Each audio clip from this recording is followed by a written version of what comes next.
Well, hello everyone, and thank you so much for joining me for another episode of the New Construction Marketing Podcast. I'm your host, Anya Chrysanthon, and I am very excited to introduce my guest for today, Matt Riley. Matt is with Group 2 Advertising. So welcome to the show, Matt. Thank you, Anya. Very glad to be here. Really appreciate you having me on. Really excited. I think you've been doing a fantastic job with your podcast and the video content you create. Anyway, just really excited to be chatting with you today. Oh, thank you so much. I'm so excited to have you on too. It's been a while coming. So you guys, Matt and I know each other through some mutual friends. Obviously, we both attend a lot of industry conferences. And finally, we had a chance to really get to know each other during the last conference at Homebuilder Tech. And so I always highlight the person who blew me away at a conference. And so Matt, you were that person during a Homebuilder Tech for me, because I was just so pleasantly, it's always nice when you see somebody on social media and then when you get to meet them in person, you by far exceeded my expectations of the kind of a person you were. So I felt like a genuine connection with you, that you're very open, willing to share, and you also did such a great job inspiring me. So I think after our conversation, I really was like, oh my gosh, okay, I'm going into high gear, I'm gonna get stuff done. So it really kind of gave me a kick in the butt in a good way. So awesome. I'm so glad. I'm incredibly honored that you felt that way, and super glad that you came away from that conference feeling that way. There were so many phenomenal people that were a part of that and contributed to that as well. I loved seeing you there, and you were there doing your thing, video and interviewing people. And I think that I'm a big Gary Vee fan, and I love his documentation of everything. Just document, don't worry about like putting together film. I just love that you were there, just talking to people and like, tell me about this and tell me about that. And I love what you're doing. So I really appreciate you saying those things. Oh, thank you. Yeah. Matt, we usually like to start things off by giving our listeners a little bit of a backstory as to how you got into this wonderful world of new construction. So if you don't mind telling us a little bit about your journey. I know we've been through kind of a different companies and wore many different hats. So yeah. I'd love to do that. Well, I'm sure like everyone's in this industry, we all came out of school or in school, and we just decided, you know what we're going to do? We're going to be in new construction. Yes. Plans from the very beginning. No, that was not it at all. And so my backstory is for years, I was in retail and electronics retail specifically. So that was kind of where my love of tech or nerding out of technology kind of comes from. And, so from there, I grew up in Louisville, Kentucky, a Southern boy, born and raised. And my wife and I, we got married, and like I said, I was in retail, and then we moved to Indianapolis for this retail job. And I was managing it was CompUSA, if everybody remembers. They're out of business now, but or almost out of business. And so I was managing retail locations and found that it just wasn't a fit anymore for a family-wise. It was not the way to raise kids and have a family. Hours were crazy. And when we moved to Indianapolis, we had purchased a spec home, a brand new home from Pulte. And I literally was like, I want to do it. I want to change. I want to change careers and paths. I don't know what I want to do yet, but we literally looked at that and said, you know what? That looked fun.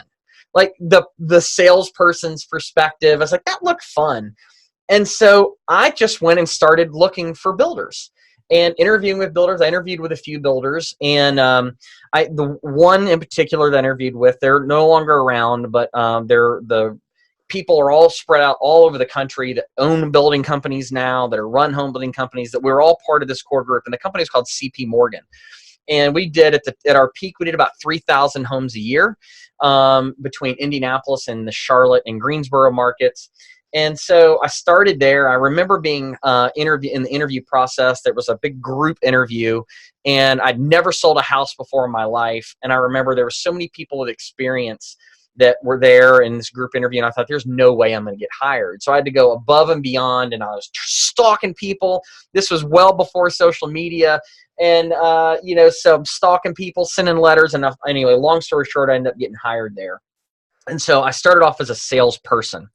And I sold in the models for, I don't know, 5 years or so, 6 years. I think I tallied it all up. I think I sold around 500 homes in my time as a salesperson there in that 5 to 6 year period. And then from there, wanted to continue to grow. What's that? That's a lot of homes in that period of time. So it's almost 100 homes a year. Yeah, it was. Granted that I kind of say I felt like I was good at what I did, but I was also in like the peak of the market, right? So I got to throw that caveat out there. I mean, this was like 2003 is when I started. So I've been, almost about 17 years now in the industry, and so I wanted to grow, and so I started going into sales management and started managing sales teams. And from there, obviously, we know what happened in the Great Recession. That company closed down, shockingly enough. And then I spent some time in Huntsville, Alabama, working for a builder there, heading up sales. And then really in that 2009, 2010 era is when I started getting my feet into the marketing side of things, really out of default, because again, coming from a technology background, nobody really understood that but me, and that was a hobby of mine, so I loved it. And so really kind of started diving into the digital marketing side of things, because no one else really understood it. And I always loved, and it's one of the things I loved about sales, is I always loved the psychology of why people do what they do and why they make the decisions that they want to, or the decisions that they make. And that applies even more so to the marketing perspective. And so that's when I started getting into the marketing side of things and running sales and marketing. And a great opportunity presented itself in Raleigh, North Carolina, which is where I live now. So I moved to Raleigh and headed up sales and marketing and design there of the vice president of sales and marketing. And we really grew. The company was doing really, really well. They were a 200 unit a year builder, doing about $40 to $45 million in volume. And over the course of about five and a half years, we grew it from 200 a year to 430 a year to from about 40 million in volume to about 135 million in volume. So, and we did that. And not the growth is what I'm not as proud of, but of what our team did in such a competitive market. And that was, I think there's 21 or 23 publicly traded home builders in the Raleigh market. We were never going to outspend them, and we had to out execute. And so we did that through our online sales and marketing strategies. And so really driving the force of sales processes, worked with Myers Barnes brought him in as our sales trainer, and really helped shape that process, growing up to 2 full-time online salespeople. So that's kind of the backstory of me and the different hats that I've kind of wore, but most importantly, had unbelievable people that worked with and underneath. So it's just a really great, and all three markets, all 3 companies had some phenomenal opportunities. Yeah, so you kind of wore both hats because you were in the sales role, and Yep. Now obviously you were a marketer. So, That's right. But it's great that you've been in the sales role because you really understand what the salespeople go through. And so I think it's very important that the sales and marketing are kind of like married together. And I think that's the age-old question, like who should be doing the sales, who should be doing the marketing? Are they together or are they separate? And if they are together, how together are they? Because, there's a big debate of like, well, certainly some salespeople should not be doing marketing because the stuff that they put out, let's face it, is not the greatest. Right. So that's actually a topic that Kimberly Mackey and Quinn Clears are going to be tackling at the IBS this year, is who should be doing sales, who should be doing marketing. So you guys are getting a little bit of a preview of what's to come. So I guess let's talk about that topic. Let's talk about sales versus marketing. And for that salesperson sitting in the model home, how should they be thinking about their traffic? Who's responsible for driving that traffic? Is it their responsibility? Is it the builder's responsibility? So what's your take on that, Matt? Yeah, so that's a great question. We get that all the time. And so from my perspective, and I come from a sales perspective, so everything that I do has that sales mentality, even the marketing side of things. And so for me, it really breaks down from a traffic perspective into three main categories, in my opinion. So you've got walk-in traffic, and walk-in can be literally they just drove by, they pulled their car over and walked into your model. That also could be online sales, right? So the builder's driving traffic, paying advertising sources to drive traffic to the website, convert leads to appointments and sales. So that can fall on walk-in, in my opinion, falls under those two main categories.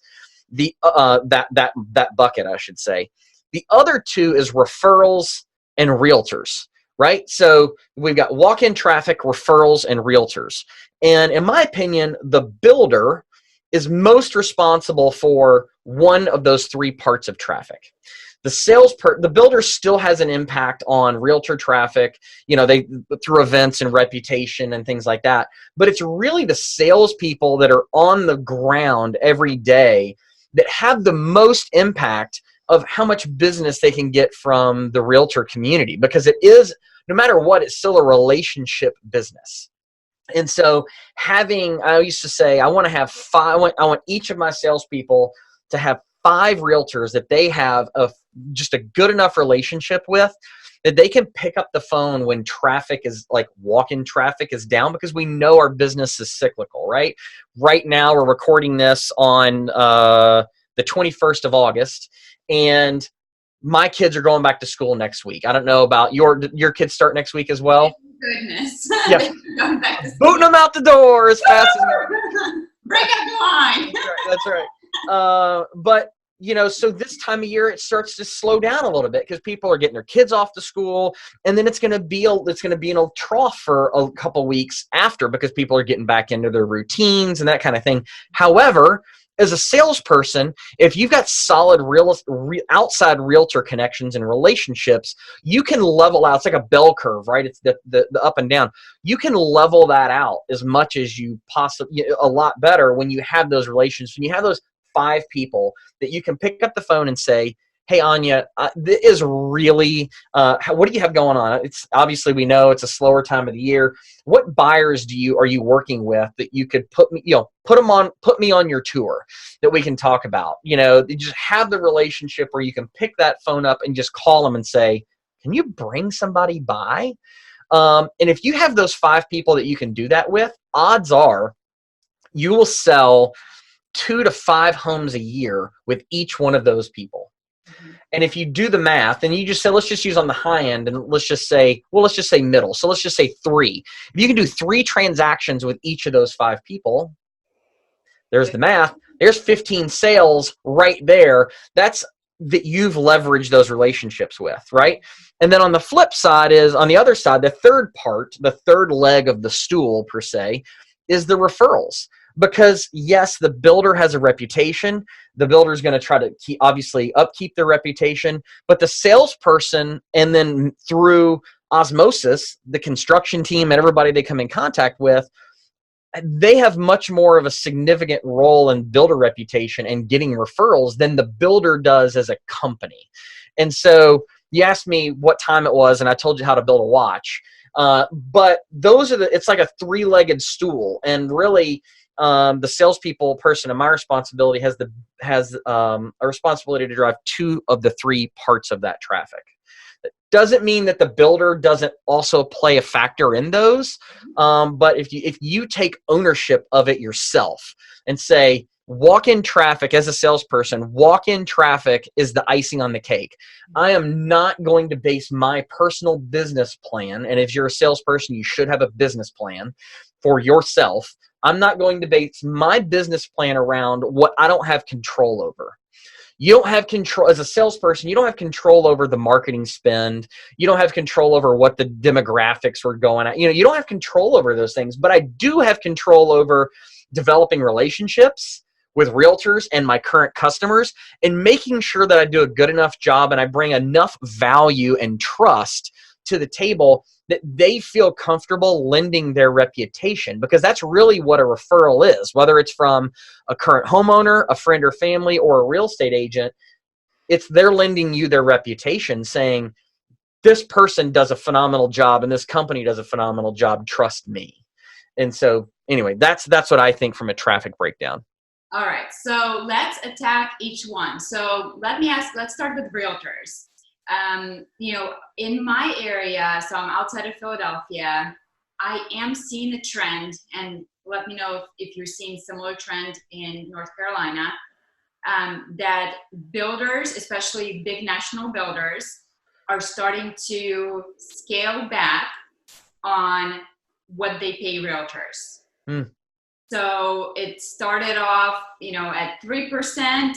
Now I'm seeing a lot of builders paying 2%, or in some cases, there even went to a flat fee that's not even a 2% when you calculate the overall fee. So I think I know the answer to that, but what is your take on that? And what would you recommend to the builders who are kind of like considering this dilemma? Is it worth paying the realtors the full 3% fee?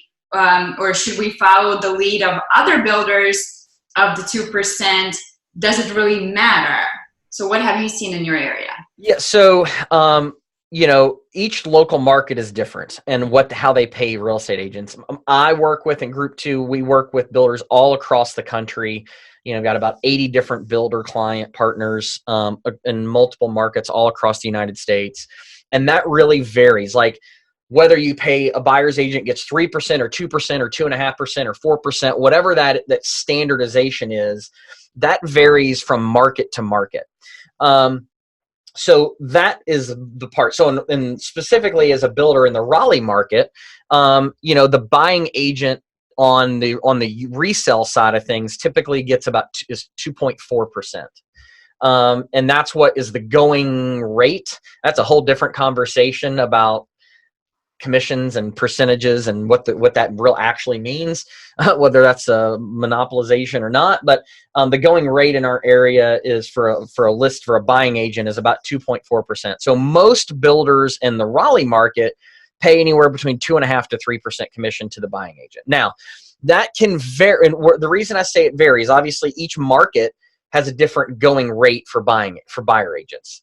And I'm a broker, so I've been a broker for a long time in multiple states. So I get all of that too. But this is where the strategy of the builder and the type of relationships that they want to have with the realtor community is really whatever their particular strategy is. My standpoint is I want to be very friendly with the realtor community. That's my personal belief. If I had a home building company today that was Matt Riley Homes, I would be very, very friendly and pay. And I did this even at our other companies, was probably paid realtors on some deals that we shouldn't have paid, that they shouldn't have gotten a commission on. But in the end, we had a solid reputation of being friendly with the real estate community. And no matter what anybody says, there is that inner office chatter in realtor offices about, be careful when you go to take a client to this builder because they will try to cut you out of that deal. And it can happen. And so I was much more concerned about that overall brand management than I was worried about that one or maybe that half a dozen deals a year that I was going to pay a realtor on it that shouldn't have probably been paid. And so because of that, we had a really high realtor co-op. Now, the Raleigh market is also a big relo market. So, you could see, it would be nothing to see a 60 to 75% realtor co-op for a builder on a builder market. But I also believe that, what is it? I think that I don't know the number this year. I think it's like 83. It's in the 80% range of realtors that are on every transaction. Do you know that? I don't know that number offhand. It's in the mid 8, like across the market. There's like 85% of all transactions happen with a real estate agent. I feel like as a builder, if you want to be at 20, if you don't want to be more than 20% realtor co-op, you've got a really big disconnect. I like to be close to where the market is, but that's where we start implementing like online salespeople.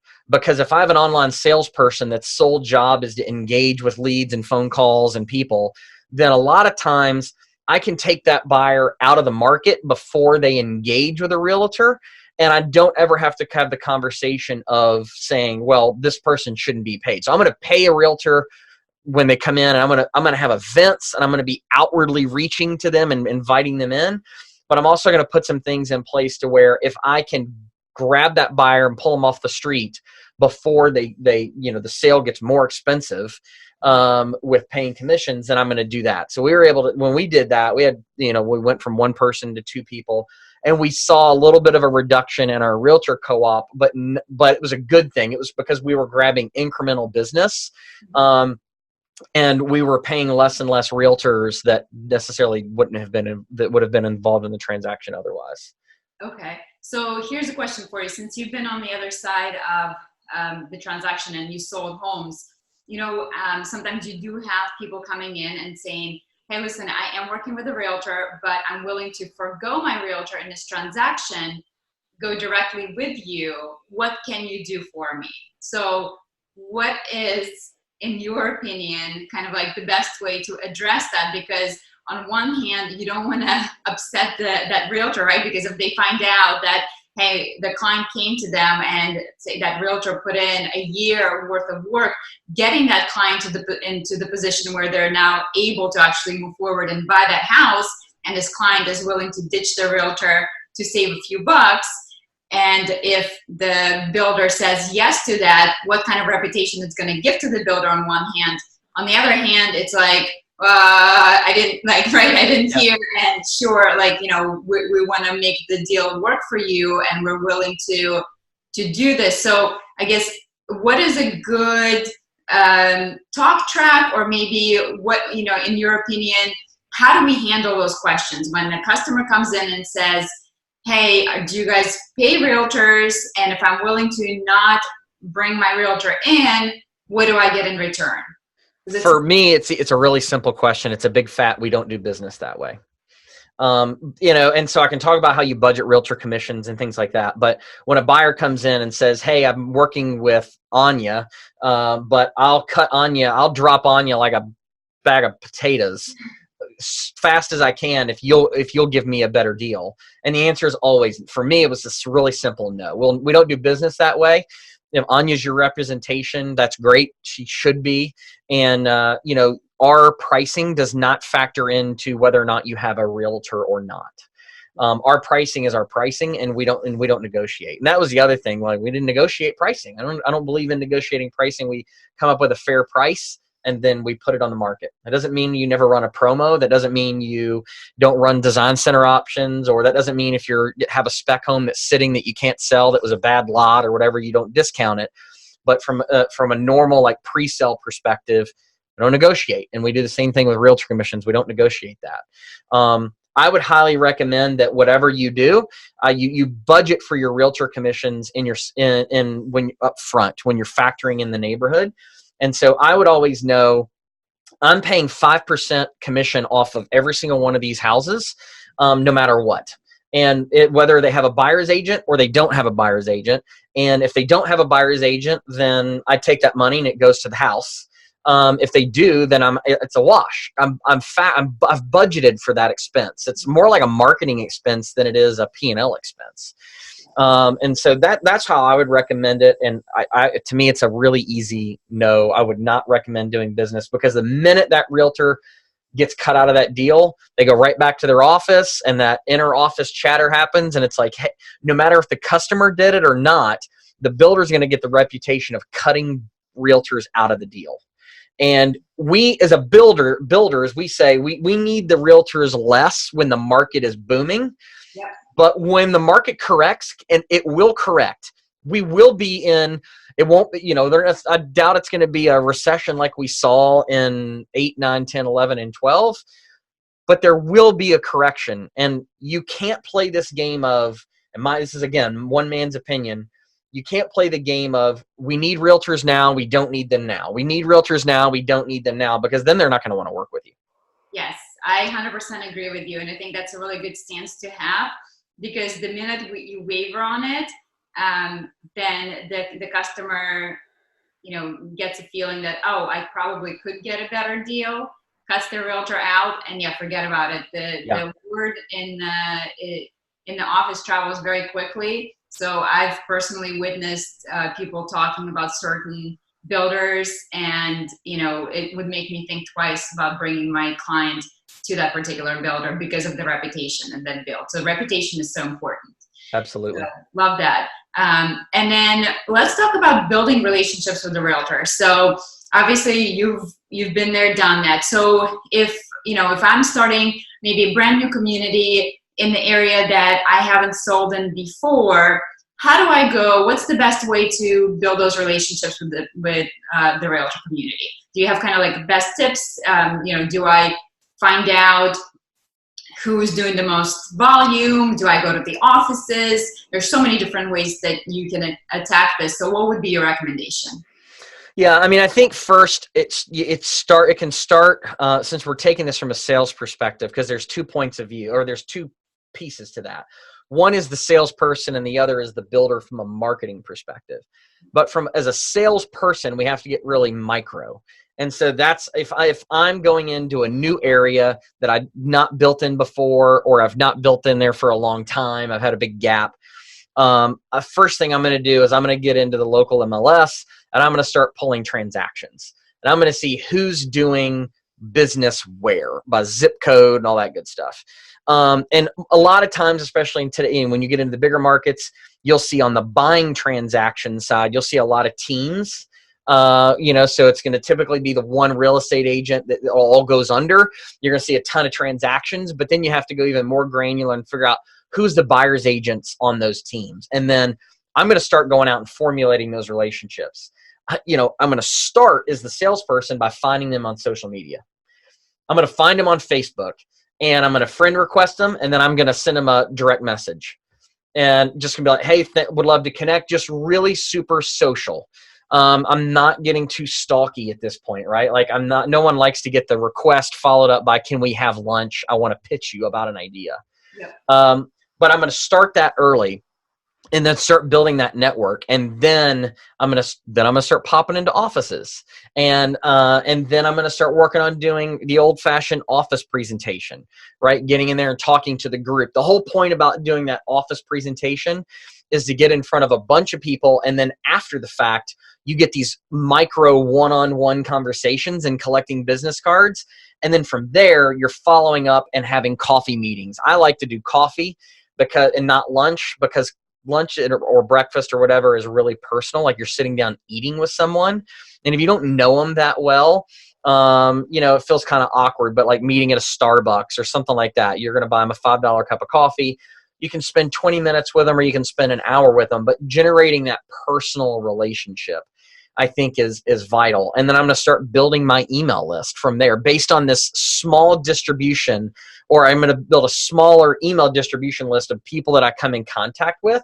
And then I'm going to keep them up to date on what's happening. The realtors love knowing, because they want to be looked at or perceived as the local expert of everything happening in that area. So they love to hear about what's new happening in a community that maybe the public doesn't know yet. And so being able to specifically feed that information and drip that information to your local network of people, so then you want to make them look like a hero to their clients. And if they look like a hero and the most knowledgeable person in the area, then you develop that relationship where you're going to get to those 5 people that you can pick up the phone and call and say, I need a deal. Like, do you have somebody you can bring me? So that's where I would start as a salesperson.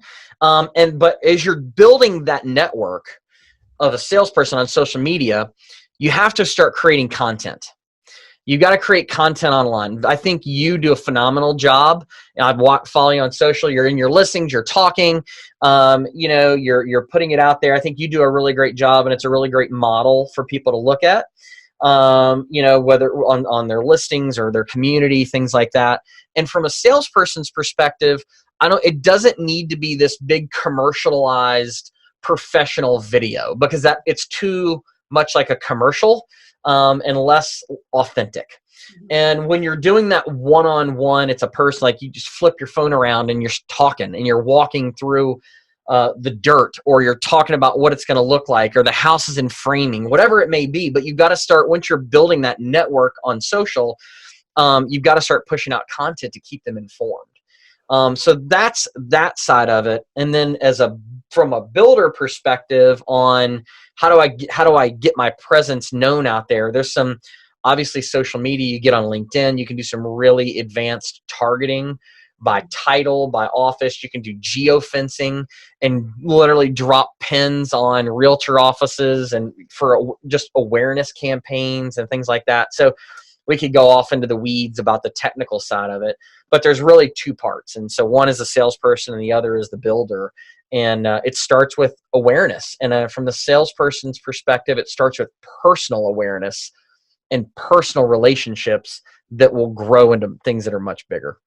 Yes, I love that. So when I was with my last builder, I had kind of a full reign of both sales and marketing.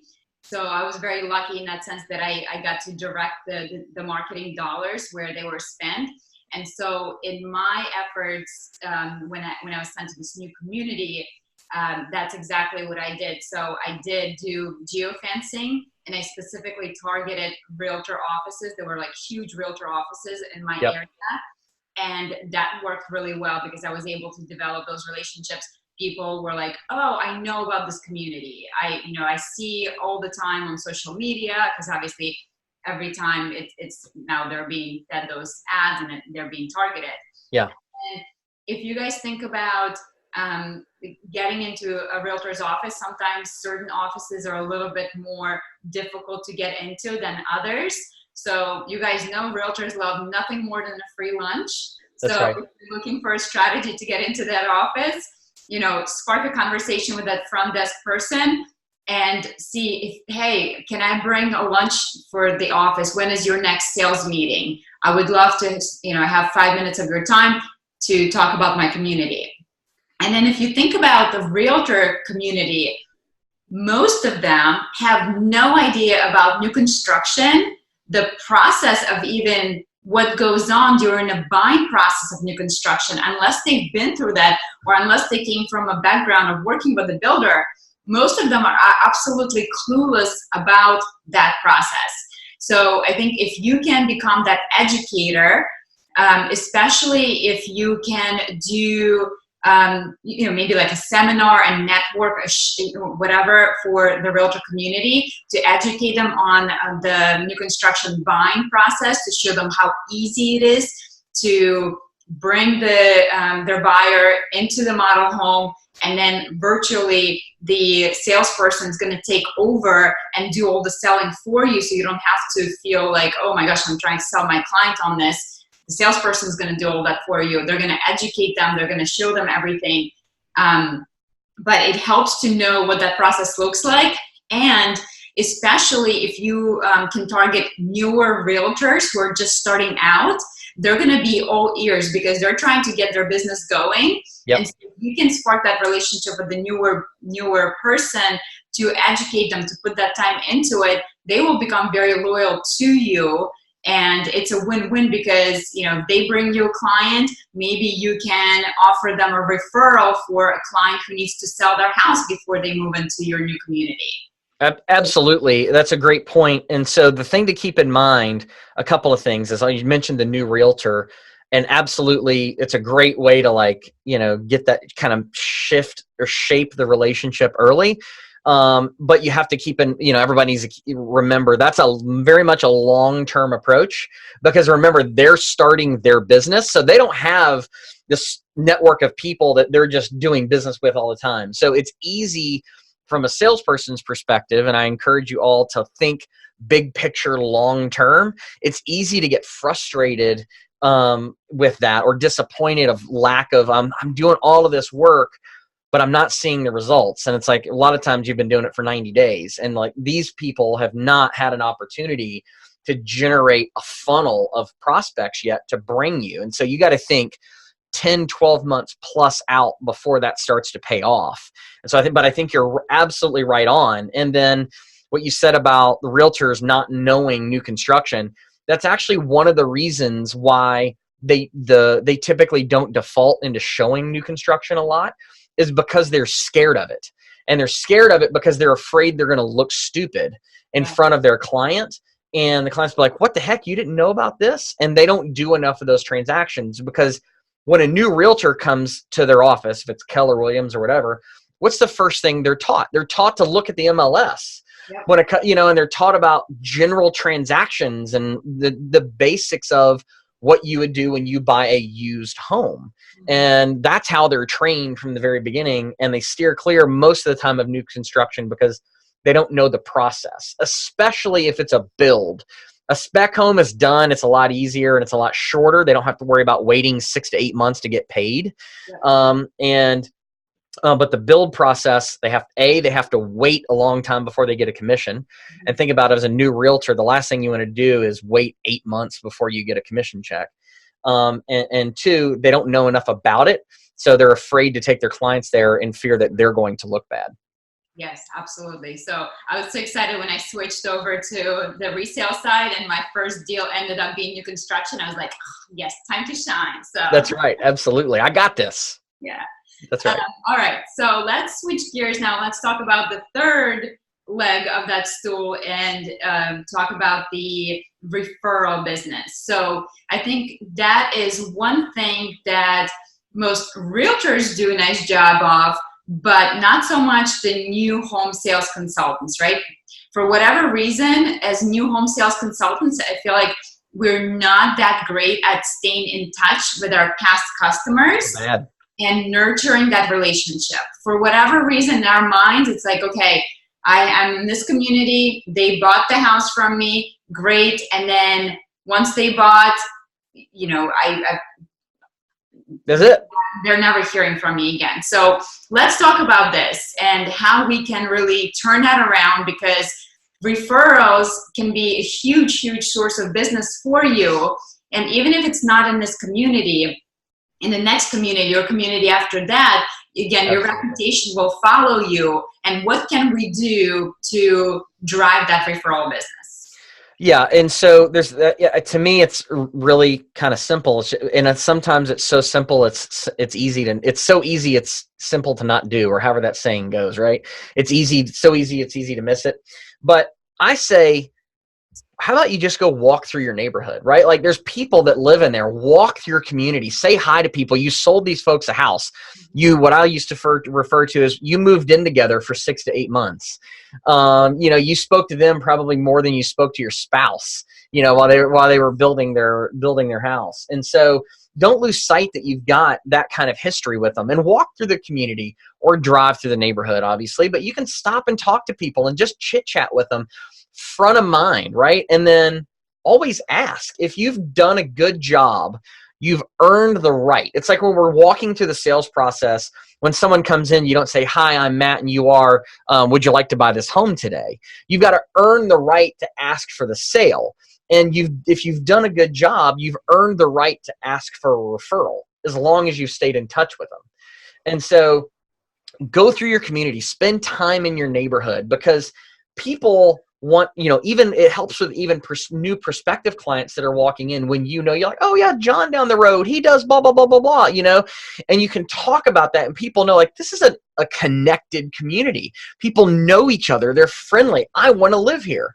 So A, it helps with referrals, and B, it helps with new prospects understanding that, hey, this is a connected community.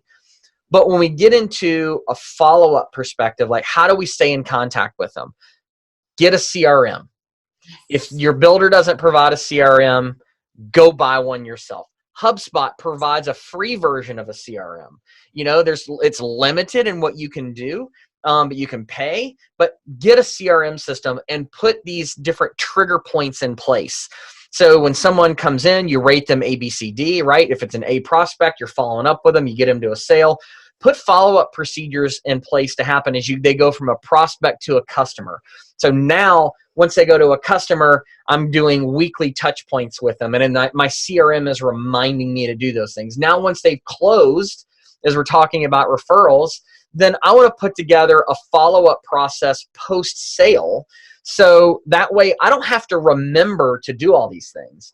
Matt bought a house. He's now a homeowner. I flip him over to homeowner. And now my CRM starts reminding me, hey, send Matt an email, checking in on them. Send Matt a thank you note. It's his birthday. Send him it's his kids' birthdays, whatever it might be. But those trigger events, because we as salespeople in a model home specifically, once the model homes open, our time is no longer our own, right? Because you're trying to sell stuff and you're also trying to manage a backlog of prospects. And you can't control when people just walk in the door and they need an update, or they're mad because the refrigerator that was delivered is wrong, or the wall was painted the wrong color, or somebody poked a hole in the wall and they're freaked out.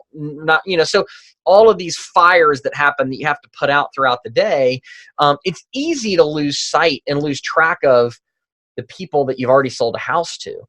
But when you look at the conversion percentage and you do the math and you say walk-in traffic converts at, say, 10%. If you're a really good salesperson, you're converting general walk-in traffic at 10%. If it's coming from my OSC, I'm converting at 20 to 25%. If it's coming from a realtor, I'm probably converting at 30 to 40%. But if it's coming from a referral, I'm probably converting that lead at 70 to 75%. And you start doing the math and you go, golly, would I rather have more referrals, or would I rather have Joe Schmo that just turned in because he was driving by and wants a price list? Yep. And if you guys think about the touch points, it's so easy to think about what kind of touch points could you do. So maybe the 30 days after the settlement, is it the time for their punch out list? Reach out and remind them. Is it 90 days after? Is that another touch point with, again, touch-ups or whatever needs to happen? 1 year anniversary, that's a great one, right? Hey, it's been a year that you've been in your brand new home. And oh, by the way, our warranty program covers your home for a full year. Please be sure to reach out to our service department if you haven't already scheduled your final punch-out list. So absolutely, those are value-added conversations that you can have so that people feel that you haven't just, dropped off the face of the earth once they moved into the house, and you no longer care, that you're still keeping those relationships going. And then the great part, like you said, about being connected to your community is that, how sometimes you have a prospect walk through the door and maybe their situation is very unique, they're different, and they're like, hey, I would love to talk to somebody who is maybe like me, who lives in this community, who is maybe either commuting somewhere that's a little bit out of the way, or whatever the situation may be. And so many times I was like, oh my gosh, yes, you know what? I do have somebody that I can just pick up the phone and they'll be happy to talk to you about their experience of buying in this community, now living in this community, and how that's working out for them. And what better way to convince somebody to buy a house from you than have that customer tell them, right? Absolutely. I couldn't agree more. Yeah, it's so impactful. And then, like I said, that's why it's important to make sure that you do it the right way. Do the math. Do the math backwards and be like, it is worth my time to put all these things in place and to work that referral base and the realtor base, to put the time in. You got to put the time in to do it, but it pays off because you're going to get paid. And it's literally less work in the long run because the deals convert at a higher rate. Absolutely. And any news about new section of the community opening up, maybe tell your friends, family, or hey guys, I'm moving on to a new community. I will miss being here every single day, but guess what? This is where I'm going. So again, if you have friends or family, and you don't have to be salesy when you're asking for this referrals. And again, people always want to help you.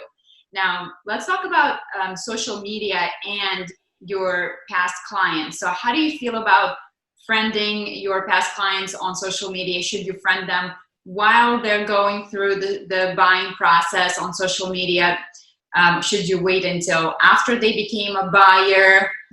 because that definitely can be a little bit of a tricky situation, because I think, again, if it comes to LinkedIn especially, it's more of a acceptable version of social media where you can friend your past clients. And again, when you're doing those updates about new community, they're automatically seeing those updates. So what's your take on it, Matt? So I think there's a couple of things. One, you need to be aware of what you're posting.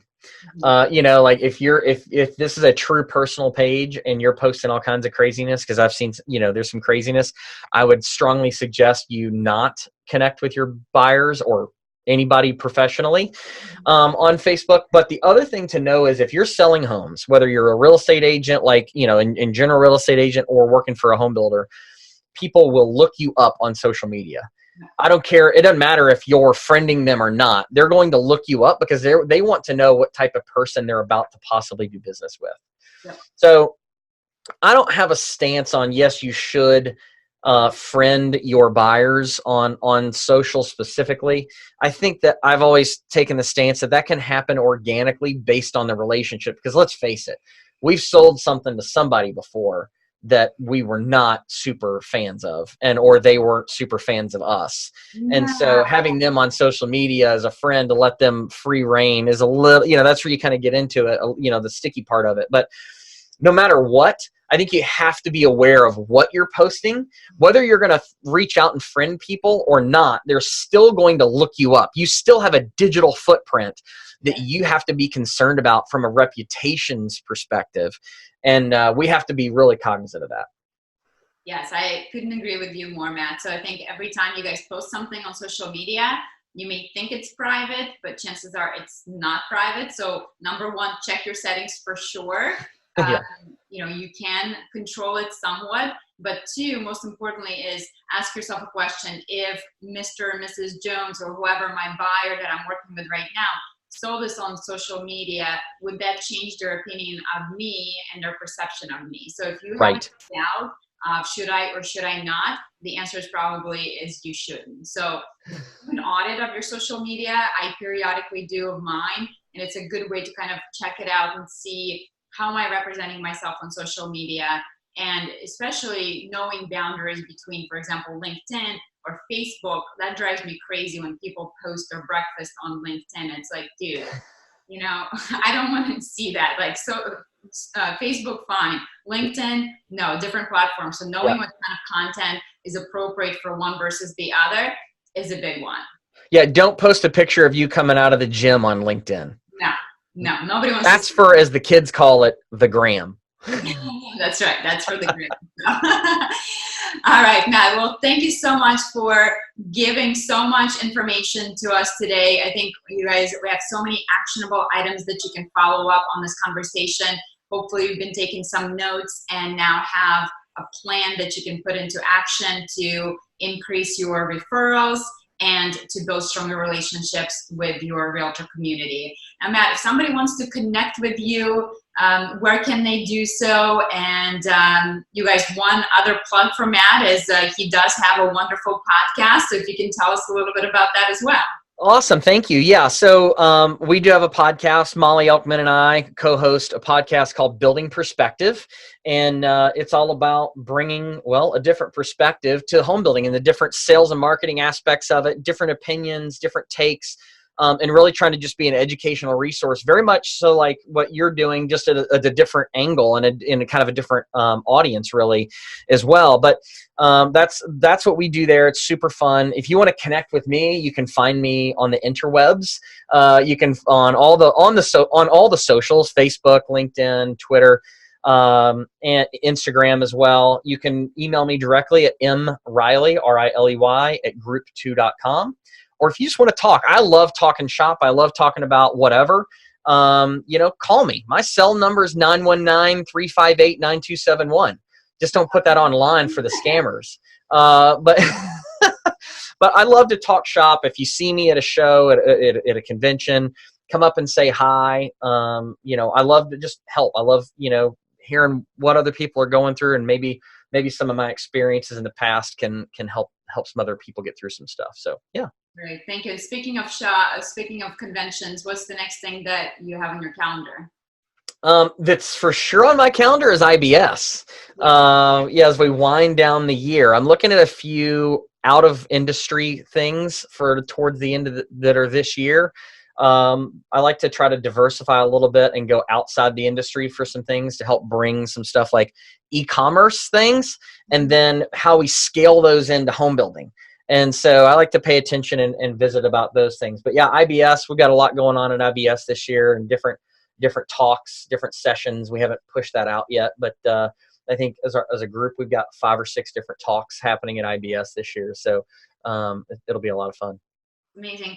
Well, and you guys, I'll be sure to link up all of Matt's information, and definitely check out Group Two's page. They're a bunch of cool kids, so I think you fit just perfectly in.